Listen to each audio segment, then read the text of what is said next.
let's say that Richard Chen are going to sell the property to Coco, okay?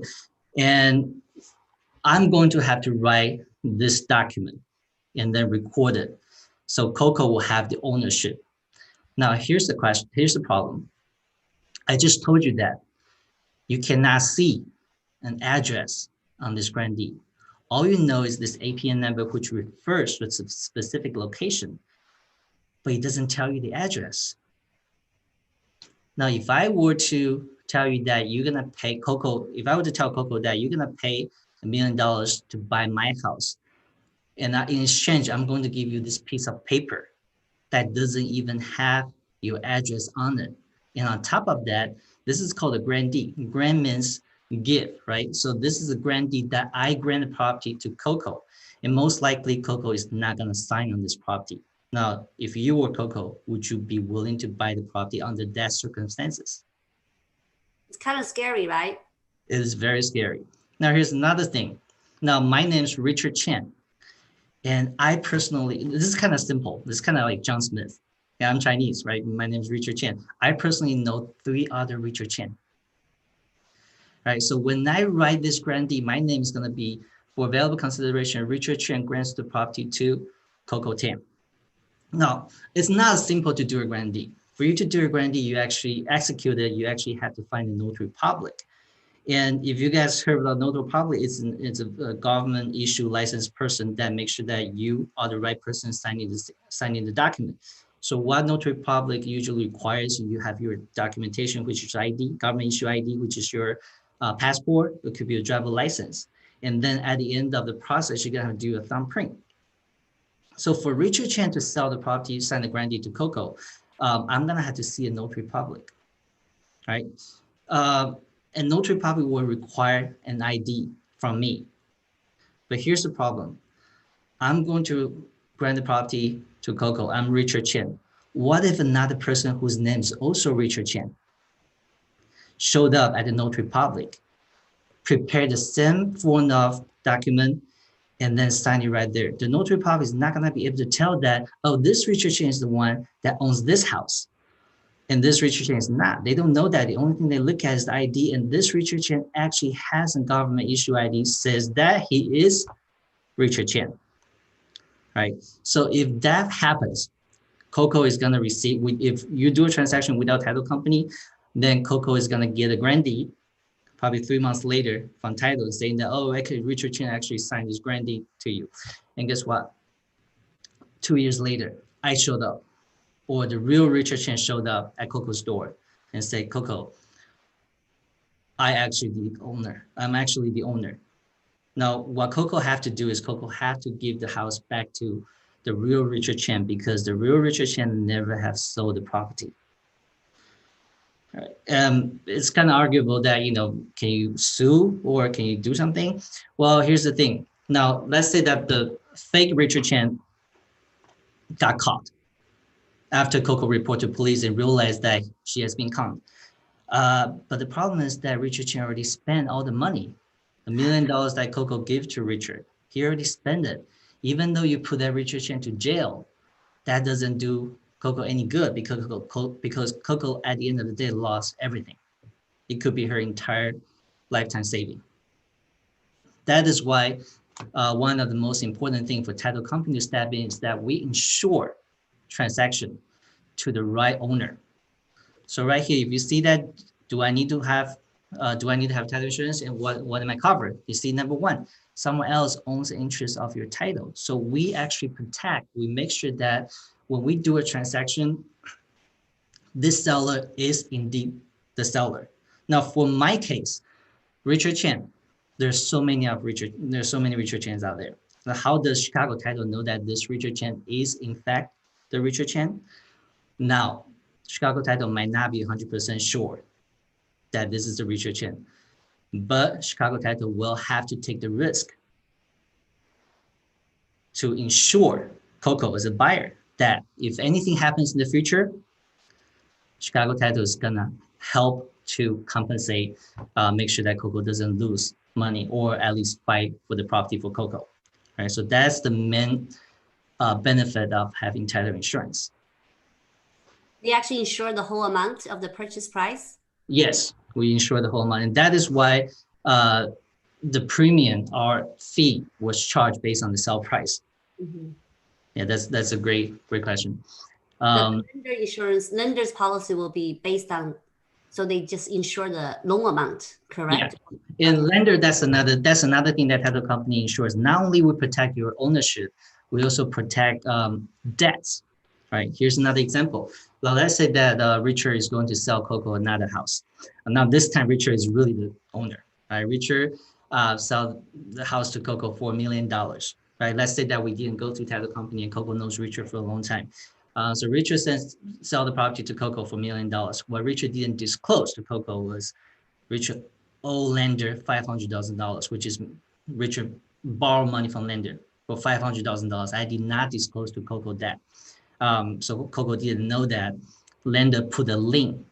We call lien, which is another word, which is debt. Lender called the debt, put the debt against my house because I can go somewhere, but my house can't go anywhere. My house is not going to be able to go anywhere. And so that's why if lender were to lend me a huge amount of money, they want to have some sort of security.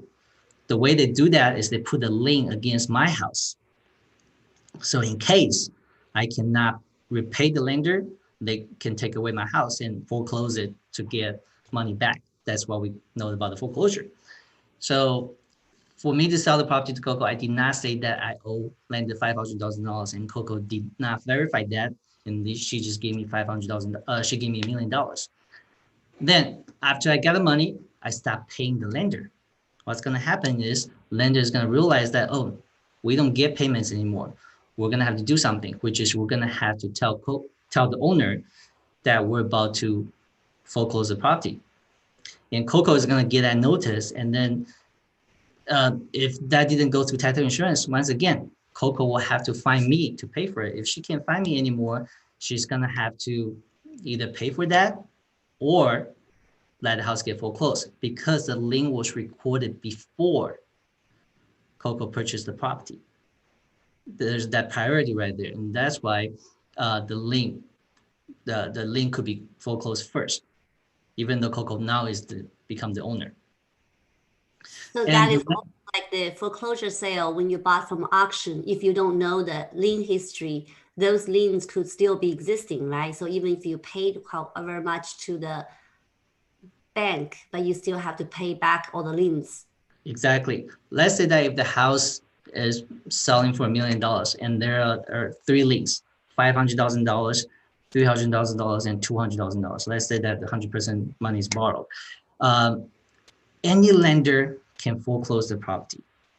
All right. So let's say if the lender of $300,000 forecloses this property because let's say the owner didn't pay for that, and the person who comes into foreclosure and they can only foreclose how much money they're owed. Let's say $300,000. So a buyer or investor comes in, look at the property, say, oh, this property actually worth $1 million. How come they're only selling for 300? So they come in with 300. What they didn't realize is when they come in for the middle position, the third one, which is $200,000, could be wiped out. But they assume the first lien because the first lien is still there, which is $500,000. So they come in, they thought that they paid $300,000 for a house that worth $1 million. What they didn't realize is they still have to pay that $500,000. Otherwise, the house can still be foreclosed by the first lender. That's right. Yeah. And that's why lenders, when they lend you money, they want a title policy too. It's called lender's policy. They want to make sure that they're on the first position. So when you purchase a house, you're going to have to pay owner policy and you're also going to have to pay lender policy. Although the lender policy does not protect the home buyer, it only protects the lender. The lender policy will be covered based on the loan amount, correct? Will be covered based on loan amount, yes. So the lender will get compensated for the value of the loan amount. Yeah, in case the lender for some reason, for example, is not at the first position and the house is being foreclosed, and the lender's loan will be forfeit, and then they can come back to title company as for compensation, just like the owner would do if the house is sold for different people. That's clear, yeah. So Richard, can you also cover common ways of holding titles, because that's always a question coming from buyers. Absolutely. Yeah. Now, before I do that, I really want to mention something that's really important. That's another link that people might not be aware of, which is the main reason of having title insurance for owner's policy, to my opinion. This is called mechanics link, Mm-hmm. right? Remember, we talked about all these priorities. Now, people are saying that, okay, so if I have a preliminary title report and I see that all the liens are paid off, then I don't need to buy title insurance anymore, right? Because it seems like the house is clear. Why do I still have to buy a title insurance? Owner policy cover one very important thing. It's called mechanics lien. Mechanics lien is a lien that protects the contractor. Now, some sellers try to renovate the property and then sell it, but they might not pay their contractor. Or they have paid their contractor, but the contractor didn't pay the subcontractor. So in that case, contractor can always come back within 2 years after the event occurred. They can always come back within 2 years and put a lien against your property. So even though it doesn't look like this house looks perfect, it doesn't look like there's any lien against the property, you don't know. Within 2 years, the contractor can always come back and say that, oh, such money was owed because the construction money wasn't paid. So that was the main reason why I think title insurance is very important, because mechanics lien is covered. Right. And we're going to talk about, Coco was asking about the common ways of holding title. Now, before I go into that, I want to make a disclaimer. It's really important because we're a title company. We're not your CPA, we're attorney. The disclaimer will be, there are many types of tax issues which should be considered during a real estate transaction. Chicago Title provides the following information as a resource only, and always recommended that the seller and buyer consult with their legal and tax professional for advice. All right, so please, you always need to talk to your CPA or your tax attorney. But I can share with you the usual ways that people hold title.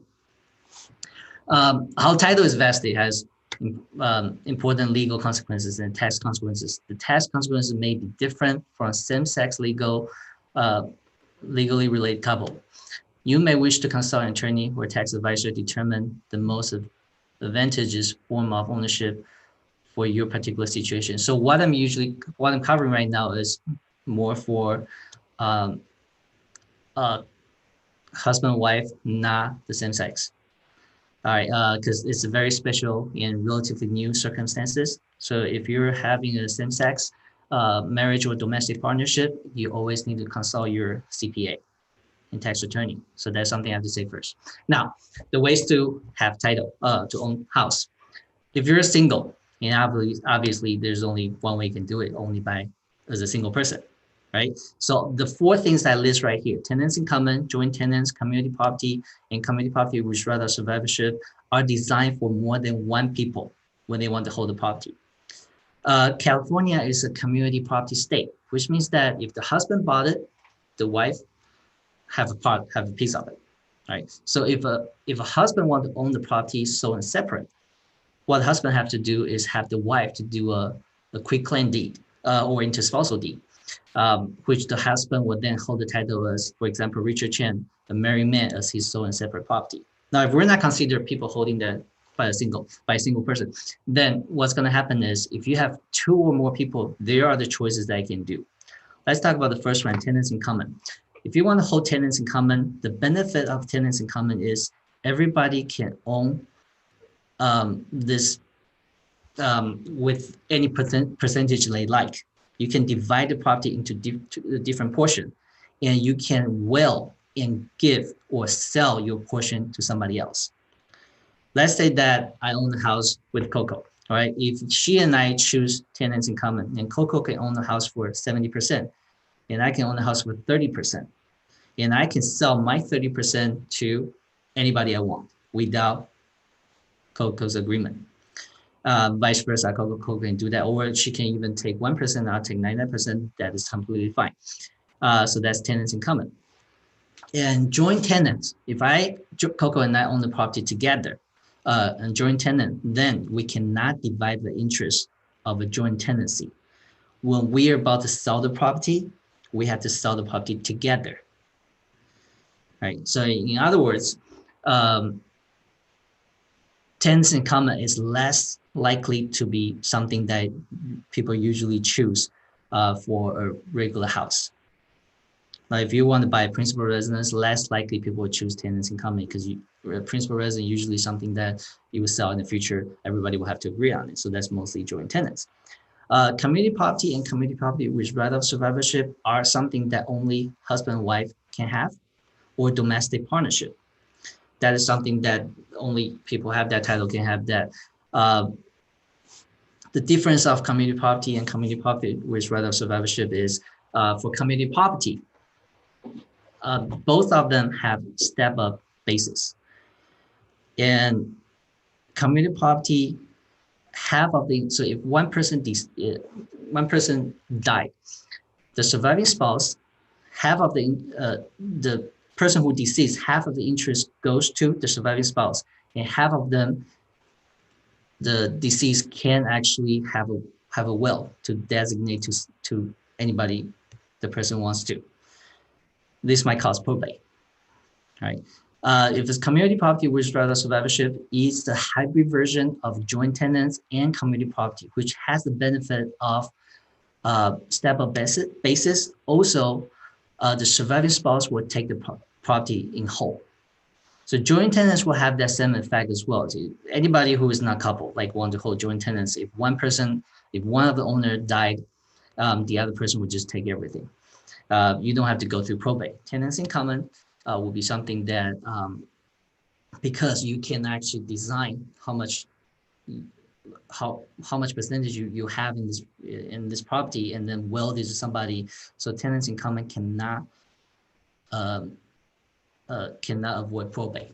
Now, probate is a process that court will administer and find out who the legal successor of this property is. So that's what's called probate. And probate is a very complicated process, and it takes a long time, and also you have to hire an attorney. So imagine two people own the property in tenants in common, and then it just happened that both of them died, right? And even though these two people are a married couple, they only have one child. You would think that the child was supposed to just take the property.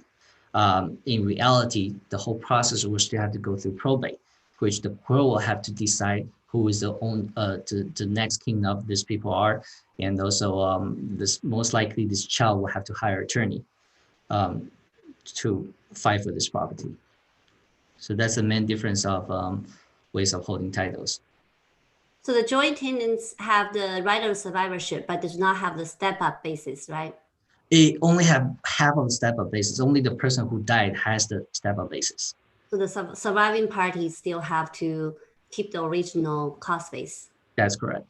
Versus community property, that both community property and community property with right of survivorship, they both have double step-up basis. Got it. Yeah. And go ahead. Oh, I was thinking, speaking of those tax advantages, I thought about maybe you can cover Proposition 60, 90, and 58, all those common California property tax savings program. Absolutely. One more thing for owning title. Now, if you're, how does title company know that you're married, right? We won't know unless you tell us you are, okay? So if for any reason that you forgot to tell us in the transaction that you're married, all right? And you only tell us the day before closing day, you don't have to panic. If you're buying in cash, you can still complete the transaction, but just that because California is a community property state, your title will be, for example, Richard Chen, a married person. That's it, right? It does not say a sole and separate property because I did not do interspousal deed to take my wife off the title. All right, so in the future, the next time when I'm about to sell the property, the next title company is going to ask my marital status and then do things accordingly. All right. There are a few property saving programs, property tax saving programs. Proposition 60. Now that is something for people who are 55 years old and older. If they want to buy a new house within the same county, they can actually keep their tax base but the requirement is they will have to find a house that that is less than what they sold the property for. All right. For example, if they bought a house 20 years ago, they bought it for $200,000, and they might be paying $4,000 a year. Now they're selling the property for $1 million. Right? And then they find the replacement property for $900,000. They can actually take that over to the new place, and then still exercise the lower tax rate at $4,000 a year. And Proposition 90 is a extension of that program. So every county in California have the rule for Proposition 60, which is as long as you're within the same county, you buy the replacement property within the same county, you can enjoy that benefit. Proposition 90 allows you to do inter-counties. So if you're buying properties in the following counties, you can actually take advantage of that tax base if your replacement property falls under these other counties, which the counties include Alameda, Los Angeles, Orange, Riverside, San Bernardino, all these counties that I list right here.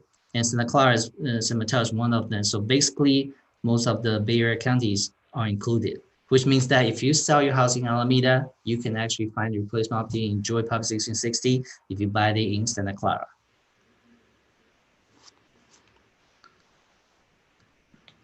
And also there are other ones that people are particularly interested in and exercise that a lot, which is Proposition 58. And that's what we talk about parent-children transfer. And also Proposition 183, that's grandparents to grandchildren. So if you have a parent-children transfer, then you don't, your property is not gonna be reassessed. So the example will be, let's say my dad bought a house in 1995.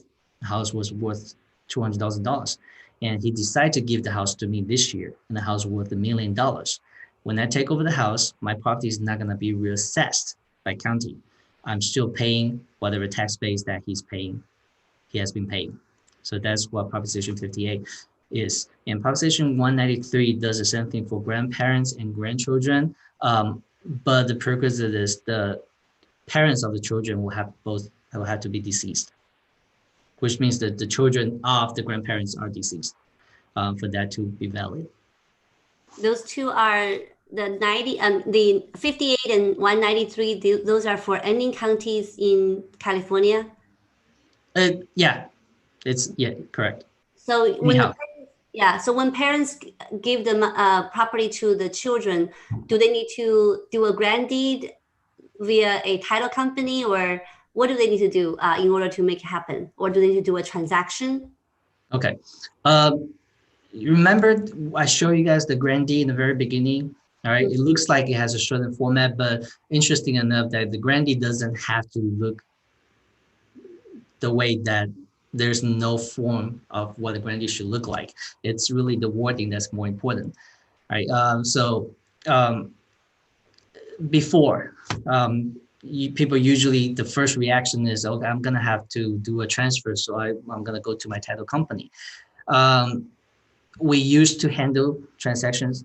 Well, I shouldn't say transaction, because for us to do a transaction for you, we have to have a sale price. When you have a parents and children transfer, usually people do that as a gift.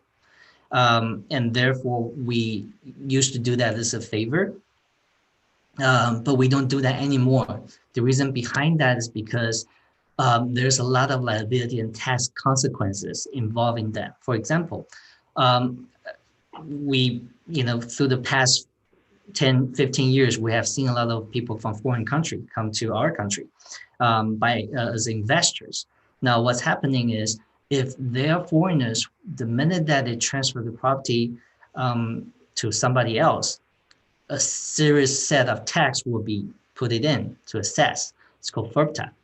And if we help people not knowing their situation and do that, and sometimes people will be like, oh, well, title company told me to do this. And once they realize they're penalized with a huge amount of penalties, they tend to come to us and ask for resolution. But in fact, that we didn't charge anything, but to take that responsibility, title company find out that it's a huge responsibility. So we don't help with that anymore.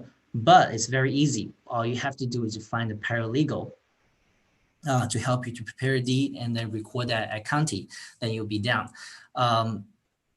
Of course, what you should do though is always talk to a CPA and a tax attorney before you decide to do any kind of transfer of your ownership. Because based on your tax status, you might actually owe tax, and that might not be the best strategy for you to give the house to somebody else. So when you transfer from the parents transfer to children under Proposition 58, so you're saying that children can keep the property tax basis? Yes. So at what value are they transferring that property to? So for example, if the home, it was, they bought it for 200,000, now it's worth 1 million. So when they transfer to children on the grand deed or whatever deed we're using, what is the price they're transferring? Well, if you're transferring with a price, that's a different matter. Then you're not really gifting that. So it's not. So basically, it's a gifting. So you're saying they're gifting the property Yes. to the children without a value, really, right? Correct.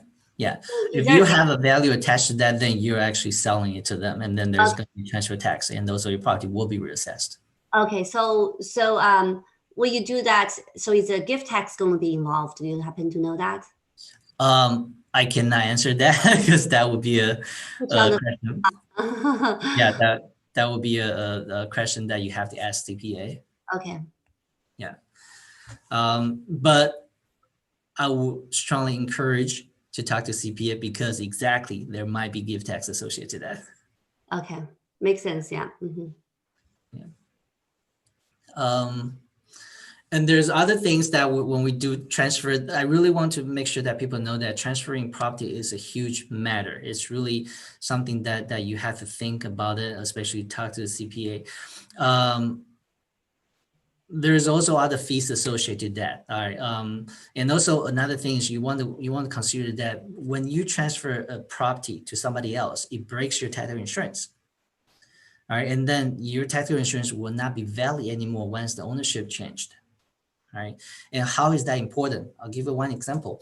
Now, title company, do we cover uninsured easement? We might not, but we might actually cover the damage that caused by uninsured easement. What do I mean by that? All right, think about this scenario. Now we actually have a live case where we have a customer trying. Their house is kind of on a weird shaped side. So their house is right here, and then they have a little spot in the back of their yard. They thought they could put an ADU into that. All right, so they start digging, and then not long enough, they find out there's a pipe. Now, usually when you dig the ground and you find a pipe, what would you do? You stop, right? You don't do it. You don't do anything anymore, right? It just happened that our customer decided to keep digging and break through that pipe. All right, and then luckily that pipe is actually an active pipe. It just happened that when the time he was digging the pipe, there's nothing running through the pipe. All right, so for that matter, title company might be able to actually help you to reroute that pipe. Of course, there might be deductible involving that, but title company might be able to help you to reroute the pipe, and then. Because that will be some easement that we didn't know. Nobody knows about that pipe. Nobody knows the pipe being there. But the homeowner was able to find us, and then after pay the deductible, was able to reroute the pipe, and they can start building their ADU after we reroute the pipe. So that's something that you might want to consider because you never know what's under the ground, right? So if you want to do transfer, if you want to do transfer into the trust, that'll be fine because trust, as long as you are still the trustee, once you transfer the property to the trust, then it's not going to break title insurance. Otherwise, you should probably find out more to see, to ask yourself a few questions. Did you buy the property before 1998? If you purchased the property after 1998, did you obtain a policy other than the Alta homeowner policy? Have you added endorsement or obtain Alta owner policy after purchasing the property? So if you answer to yes to either of the first two questions and no to the last one, you probably really should talk to your title company to see what kind of endorsement you can buy before you transfer property to trust. Right. Then it comes to interspousal transfer. By the way, if you want to do a transfer, trust transfer during a refinance, and just ask your lender. Most of the lender are okay with it. Some lender might not, but if they're not, then sometimes we can probably help you prepare a deed, and you can probably put the trust back on. You can put the property back to trust after close of escrow, which will be fine. Just that there are a new set of fees. It might cost you between $75 to $225 to complete that process because of the new SB2. And the last one I want to talk about is interspousal transfer, right? During refinance or after marriage. A lot of people get married, right? And they want to put their wife on title. Now, from the title company standpoint, all right, we don't really care if people do that or not, because when they sell it, we're going to ask that if you're married. If you are, we're going to have the wife to sign it regardless whether the wife was ever on title or not, as long as you're married. But it might work for your tax benefit or for whatever reason that you actually need to see your wife's name on title. In that case, you can always, like I said, find a paralegal and do an interspousal deed, have the spouse name on the title. All right. That's not going to break your title insurance either because it's marriage. Right. However, people do interspousal during refinance. That would be a different scenario. Some of the lender, let's say that I'm the only borrower, and the lender say that, okay, if you're the only borrower, you have to be the only owner of title. We have seen that happen in the past. Some lender really strict. They want the borrower to be the only person on title. They don't allow another person. Now, then during the escrow, we'll have to take the wife. For example, if it's my case, I have to take the wife out of the title. We are not going to be able to put your wife back on title afterwards, because if the lender's instructions specifically say that they want the wife's name out, we cannot put it back because that would be a breach of the lender's instruction. It will actually be considered a fraud. It used to be like you can close without the wife, but then the second day you can add the wife back, but you can no longer do that. Yeah, we don't do that. We probably let's phrase that. Title companies should probably not do that in the past, right? But they're definitely not doing that right now. Okay. So does interspousal transfer trigger property tax base change? No, it does not. However, you just need to be careful that which R&T code. So every time you do a gift, there is a set of code you want to put it associated with on your grant deed. You want to make sure you use the correct code for the one that's husband and wife. The paralegal should know about that. They do that all the time, so they should know which code they should put it on, and there's not going to be any transfer tax. Many years ago, when I was doing a refinance for a client, I remembered in Alameda County, somehow with interspousal transfer, they still triggered property tax change as well. Yes, during the refinance is different matter. Some counties will have transfer tax based on the loan amount. Some will actually use the current value. So transfer tax or property tax. So they're going to assess both transfer tax as well as not the property tax, but the transfer tax. The transfer tax, yeah. However, there might be ways to avoid that. What you need to do is you need to talk to your title company to see what we can do for you. If you have the correct gift code, if we do something, we try to, if we know that this is a situation, we can manage that ahead of time before closing. You might be able to avoid that, but that's case by case. Let's assume it's not interspousal transfer. Let's assume just transfer. So if one person wants to add a friend onto the title. Okay. So when they do that, the transfer tax will be involved both county transfer tax as well as city transfer tax. Are you talking about gift or talking about having a price value on that? I'm talking about, so when you add somebody or delete somebody from the title. Okay. Is there money involved in that? No money involved, just adding somebody into the title. Could be for a refinance that they need another person to help qualify. So they just add another person onto the title. Okay, once again, it depends on case by case, but then I would imagine that if you're doing that alone in the transaction, common thing happens is the transfer tax will be based on a loan amount.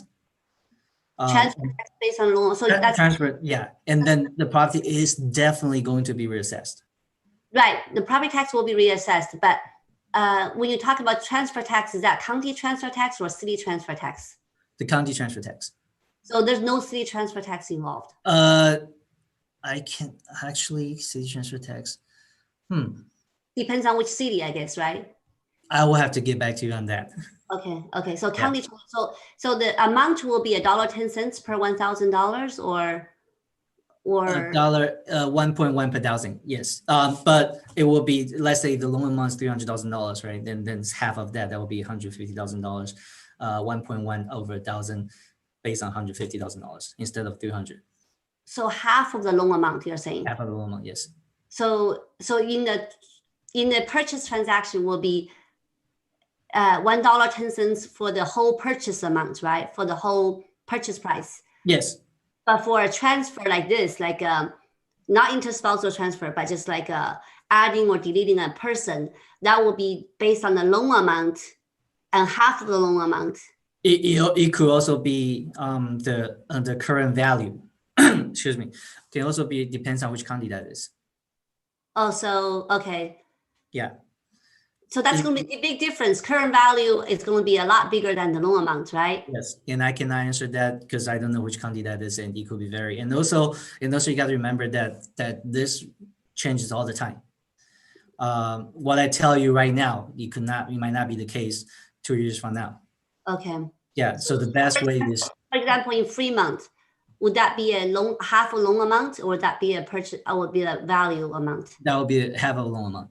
Half a loan amount in Fremont. Okay. Yeah. Thank you. All right. And yeah, then the last couple of things on the cover, power attorney is another quite important stuff. And power attorney, when you want to have somebody to help you sell the property or sign a document on behalf of you, it has to be a special power attorney. It cannot just be a general power of attorney. So what you will have to do is, if you know that you're selling the property or you're doing a refinance and you're not going to be here when the document is ready, you can assign a power of attorney, but you need to obtain a power of attorney ahead of time from title company. It has to be a special power of attorney. And if it's a financing situation, some lender have their durable power of attorney form. So it's good to check with the lender as well. So that if you know that you're not going to be here, this is not something you should tell your agent in the last minute. This is something that you want to tell them right away in the very beginning.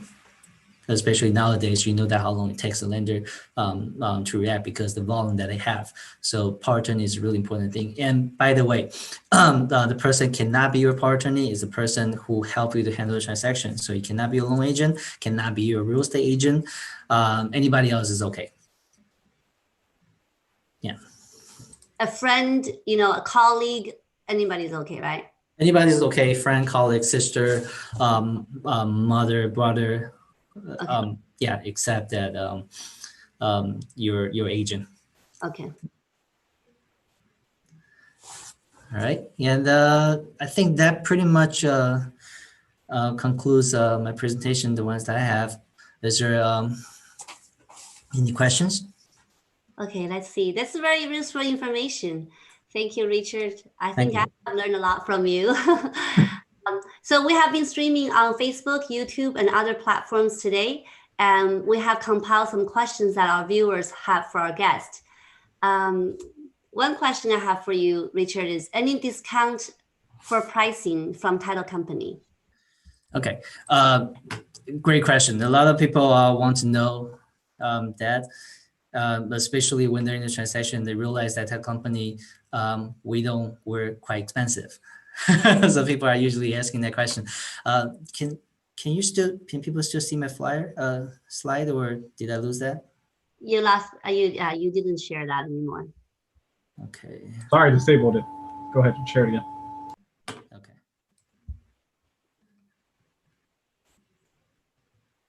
You can share again, yeah. Can we see that now? Yeah. Okay. For the discount or anything, the title company. Now, I've been in the industry for about 16 years, and I have went to a few different title company. The guidelines are very, very similar, almost the same, because this is a highly regulated industry. And there's quite a few companies running the operation, so the rate has got to a point that it's very competitive. We're insurance companies, so our rates are being calculated. There are actuaries kind of help us to find out the rate and the risk involved in that. So every title company, what we have to do is we have to file our rate to Department of Insurance. So we are not allowed to give any credit, or we're not allowed to charge you more either, right? Usually the way it works is for every $10,000, there's a corresponding fee to that. So for example, $500,000, we might be charging you $1,509, and $600,000 will be $1,683, and that will be a set fee. There's no room for negotiation. So pricing wise is really strict. Every company under strict law that we cannot give any discount, or we cannot charge you more either. Whatever the fee that we filed to the state of Department of Insurance, and that's the fee that we're charging you. There are some special programs and some special circumstances that might save you money, especially your investor. And that program is called binder. So binder is something that that could potentially save you money. I'll give you an example. So let's say that if you buy a house in Santa Clara. Now Santa Clara is a seller pay county. So you know that you're gonna sell this property in 2 years. What you can do is you can buy a binder policy. Then 2 years later, this fee, when you're about to sell the property, the title fee could be it will be including that binding policy. The way it works is, for example, let's say that the sell price is $500,000. The premium is $1,509. You can actually buy a binder for 10% more. So instead of $1,509, you pay $1,509 plus $150.90. And when you are selling the property in the future, as a seller of Santa Clara County, you don't have to pay a title premium anymore, except the difference of the future title premium. So in the future, for example, if you sell it for $600,000, at the time, the new rate is $1,683. So minus what you have to already pay, which is $1,509, is $174 plus what you have paid 10% more when you purchased the property 2 years ago. You're only paying $324 versus you have to pay a new policy again. So you save $1,300. So that's a great saving tool that if you are an investor yourself, you can buy a binder. What it doesn't include is it does not include the escrow fee. So you have to pay the escrow fee again. It's only on the title insurance side. And also there's a catch to that, which is you have to sell the property within 2 years. Otherwise, the binder will no longer be in effect. And also, if the binder is only considered complete, the policy is only issued once the second leg is completed, which means that if anything happened during the time before you sell your property, right, you can still make a claim, but the binder will lose its effect. So that means during the 2 years, if you make a claim and then you want to sell it again in 2 years, the binder will no longer be there. You have to pay for the whole premium at that time. Yes, correct. That's only if you make a claim in between, because binder is only considered complete once the second leg completes. Got it. So the binder is always 10% over the premium, is always 10%, or do you have different levels of that binders? I cannot speak for all the title company, but the major ones that are in the Bay Area are 10% more. Yes. Okay. And then I have a question because if you are in Santa Clara County, so for example, seller pays for when they sell a house, seller pays for escrow fee and title fees. So it makes sense for the seller to buy the binder so that later on when they pay escrow fee and title fee again, or actually when they buy the property, so they actually pay the binder. What they can do is they can ask the seller and say, hey, I might need to sell the house in 2 years, and I can probably pay 10% more. I'll pay that 10%. Since you're paying that title and escrow anyways, I'll offer to pay that 10%, and then I'll become the owner when I was When I'm about to sell the property, I'll go to the same title company and I can enjoy that bender. So basically, when the investor bought the property, so the seller would be paying for the regular premium, the buyer will pay for the 10% premium. And then when that buyer becomes to be the seller again in 2 years, that investor only needs to pay for the difference for the premium, right? That's correct. Yeah. Okay, so that's in Santa Clara County, but how about let's say in San Mateo County? Okay. So actually, when the buyer bought the property, they paid for the title insurance and also the binder policy. Right. When they resell the property, it's the buyer who's paying for the title insurance. So how does the seller get savings? Okay, now this is gonna be something that it really takes negotiation, because let's not talk about binder, right? If it's not binder, the buyer is gonna pay the title insurance fee anyways, right? Yeah. The buyer is gonna have to pay that. However, if you have a binder, if the buyer chooses to exercise that binder, title company is not charging them, the buyer. So which means the seller will have to negotiate with the buyer and say that, hey, you know what? I have a binder place right here. And instead of paying title company, you're paying title company anyways. But instead of paying title company this $1,500, right? Instead of paying the title company, and you need to pay me. So on the contract, of course, buyer pay for title insurance fee. So let's use, for example, instead of paying for 1683, right? So instead of paying for that amount, so actually the buyer is paying for that 1683. If not, the buyer is paying for title insurance anyways. If the buyer is not using the binder, exercising the binder, the buyer will have to then pay 1683. That's true. Yeah. So how does that benefit the investor who paid for the binder to begin with? And that is why you don't see a lot of people doing that because I just experienced the transaction in San Mateo County, right? So my buyer actually has to pay for title and escrow fees. Yeah. And then the seller asked us to keep the transaction in First American Title because that's where they bought the binder. Right.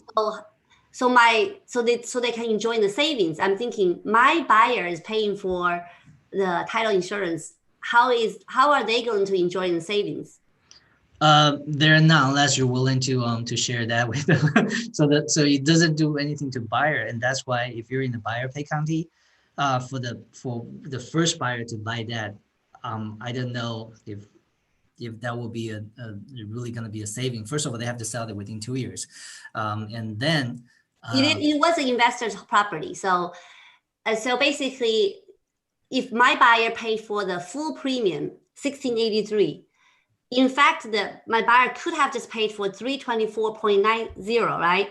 So where did the difference go? Did it go to the seller? So the seller actually enjoyed the difference? No. Well, here's the thing. Like, you cannot think of that the title company is going to give some sort of credit. There's not going to be any money coming from title company. So either your buyer not exercise binder and pay 1683, or the exercise binder paid 324. Either way, the money is not coming out of title company as a refund or anything. So which the seller. Well, that's understood. I think I understood is the seller actually got the credit from the buyer. Otherwise, why would they insist for us to keep the same title company so that they can enjoy the savings? There's no savings for them because they don't pay. Yeah. So I would imagine somewhere in the contract, the seller will be saying, hey, you know what? I got this deal. Let's say that if it's a seller market, right? The seller says, I got this. And then instead of buyer, you pay 1683 to title company.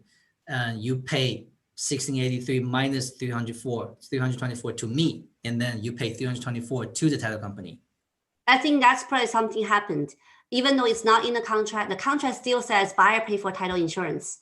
So you're saying in the buyer paid county, the binder doesn't really benefit the investor.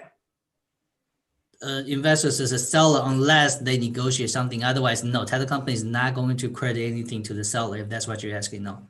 That was my understanding. I thought the title company was crediting to the seller.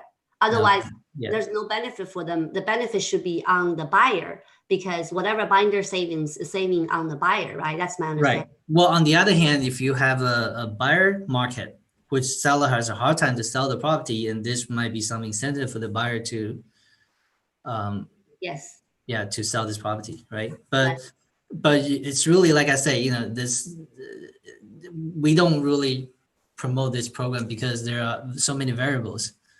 Right. Agreed. You really don't know that after 2 years, what kind of, number one, what kind of market that is. Number two, you have to sell it within 2 years. That's right. Yeah. So usually for flippers, that probably works the best. Yeah. Absolutely. Yeah.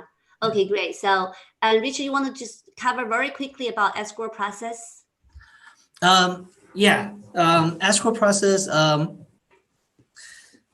just to, if there's not going to be any lender, an escrow process is very, very simple. All right. So what's happened is once you make the initial deposit, all we're waiting is for all the document to come to our branch, such as the HOA doc, if there's any, or any other invoices coming. Once we compile those, in the matter of fact, we can close that as soon as everything's ready. It could be 2 weeks, or it could be less than 2 weeks, or it could be 5 days. We don't like to rush things, right? So even we can do that. We usually try to time it. If it's cash deal, we try to do it 2 weeks. Now, if there's a lender, it would take a lot longer time. Once we get the initial deposit, and you know, you're gonna have all this inspection, and then you're gonna have to wait until the lender get ready to fund us fund us your loan. Let's say that if it's a $1 million transaction, you're borrowing $700,000. Once you make your 3%, then we're gonna wait for lender to process everything. And then once lender is ready to give us the money, you're gonna have to sign a document and then give us your rest of the down payment. That would be $270,000. And then once lenders see that $270,000 in our account, they would then wire their $700,000, and then we'll complete the transaction that way. Great. I think that covers all our questions here. So thank you so much, Richard. I really appreciate your time. It's my great pleasure. Coco, I have one question. Can I ask a question? Yes. Hey, Richard, I dropped a photo in the chat there. A lot of buyers ask about this. They get this letter after they close, something about homesteading. Do you know anything about that? Homestead? Oh, okay. Okay. Yeah. And along with that, then some people have started asking me questions such as this title guard. Have you guys heard about it? Like they monitor your title? Oh, yes. Yeah. Is that spam? No, they're not scam. I think if you look at the envelope, they actually disclose that they're not with the government agency, so they did disclose that. So what it does is they can run the property information for you with a fee. However, if you work with Coco, you can usually get this through Coco for free. You don't have to pay. You don't have to pay them anything. So this is something that, because the way they draft it and make it look like something that's coming from government agency, it looks like something you should have, but in fact, this is just regular information. If you don't want to get this information from Coco, you can actually go down to the county to request the information on any house. So those information could be requested with probably just $20 from county. And on top of that, you already know what your house look like 4 bedroom, 3 baths. There's no need for you to get another property profile on that. So do you need it? If you really want that information, of course, but will I get it? Probably not. Are you talking about the property characteristics, or you're talking about something different? That you talk about the home, they talk about that they can for $90 they get you like a grand deed along with the property profile. So yeah, but then the grand deed is going to be mailed to you. The original copy is going to be mailed to you within 3 to 4 months. So you will get it eventually. So you don't need their help. You don't need to pay for the extra fee for that. Are they scam? I can't really say they're a scam because they do provide information. Okay. Is the information worth the money? Probably not. How about homestead? Homestead? John, is that what you're asking? Homestead? Yeah, under the chat, I don't know if you can see there's a image file. If you open it up, there's a sample notice that you're talking about the home owner exemption? Is that what you're talking about? Homesteading. Let's see. Homesteading. So it's like a home exemption. Yeah. Oh, that is legit. Okay, so for you, if that's what you're talking about, you get that from county. All right, so every person, if you use the property as a principal residence, you have $7,000 exemption. All right, and equivalent to your tax money is about like $70 or $80. So $7,000 of the value, you don't have to pay taxes, right? Right. Yeah. Yes. Correct. But that's more. That's kind of like $70, or if you factor that in, or You have to file for it, right? If you Yes. don't, you don't get it. yeah, you do have to. You do have to, because county is not going to assume that this property is occupied by principal as a principal residence. So yes, you do need to file that. It's very simple. Just follow the instruction and send it back to county. And then the next time your property tax will be reflected, that you will have, once you see the tax bill, you're going to see minus $7,000. That is legit. And you want to do that. Yeah, recently a client was calling me and saying that they were investigating a property and realized that property has homestead filing on it, but it was not supposed to be a primary home. So looks like, but they filed for homestead exemption. That's still possible, right? For somebody filed. Absolutely. Yeah. Imagine you own 2 or 3 houses. Well, I don't suppose this is legal, but just a common think about this, right? And how would, if every county is only governing their own transaction, right? Alameda County, I don't suppose they know somebody filed homestead in San Mateo County. So will people do multiple? I would imagine there are people doing that. Is it worth it for the consequences? I can speak of it, but this definitely, you're not, everybody should have just one principal residence. What will be the consequence? I don't know, but dealing with government within RS and counties and states, probably not a pleasant thing once they realize that this is what you're doing. And that's a lot of savings anyways, right? So just $70. No, it's $70 or $80. Yeah. There's one more question. So when reading a preliminary title report, what's the most important thing to look out for? I will look at for the easements. I think the easements would be something that you really want to pay attention to, because it could affect your property value as well. Depends on what kind of easement that is. Because in fact, if there's a pipe or gas pipe underneath the ground, you can't really build anything on top of that. All right. So that kind of, especially nowadays, people really want that ADU. That would shrink your ability of doing so. So I think the easement will be something I'll watch out. And on top of that, easement is something that title company usually, this is disclosure to you, so you got to understand what kind of easement that is. If you're worried about tax or something, title company is not going to hand you a property if the tax is owed. So I'm actually less concerned of that. If you actually complete a transaction with title company, we'll take care of that before the property transfer, but not the easement. Easement is going to be there, and then we tell you on the prelim, you already acknowledge that you received that, whatever that easement is, and that will be your responsibility in the future. Got it. Yeah, that makes sense. Yeah, that's wonderful. Thank you so much, Richard. I think we can turn off the recording, and that's for today's seminar, and we can hang around and for more discussions if anybody wants to stay around.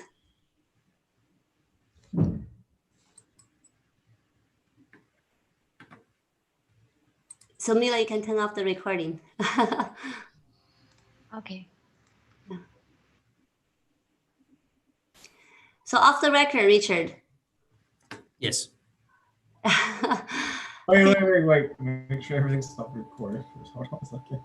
I had a question about, what was my question that you said you cannot answer? I just was the, do you remember? I really want to know. What was the question you cannot answer? You asked about his trip to Southwest. Huh? You asked us about his trip to Southwest. No. I asked about the transfer. Was it anything involved with the, what was it? It's fine, move on. No, I need to know the answer. It's not interspousal transfer, but just transfers, right? Did I ask about transfer? Would that trigger? Can't remember. You don't remember that? Yeah. That's too bad. I wish I wrote it down. But anyhow, I really want to know. You said you asked me to consult my CPA. So I thought I'd ask you after recordings turned off. I can't remember. John is. I just saw that documentation you post on the chat. That's fine. Because I've always wondered, because I just say call Vicky Bull, and then I never. Is this coming from the county? It doesn't look like it comes from the county. It looks like it's a no. If it's coming from county, yes, but not this particular form though. It looks like this. It usually has like this big ugly logo. Yeah, I don't think this particular one that you sent. I don't think this is coming from county. Yeah, it didn't look like it was coming from county, but usually we just refer to the SBOC. Yeah. So no, don't fill this form. Just fill the form from county. No, not this one. Richard, I remember for my transaction in San Mateo. So Vicky mentioned that actually seller will get a credit from buyer because buyer is paying for the regular premium, but the seller, that binder savings is going to go to the seller. That's how she explained to me. Yeah. We were going to keep it at Chicago Title, but they insisted to keep at First American. Yeah. So yeah, like I said, First American is not going to refund the money or anything. So the money has to come from the buyer. So buyer's paying for regular premium, but the seller is keeping the difference, right? That's what it is. Yes. Instead of paying to the title company, they pay to the seller.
Title company have to use.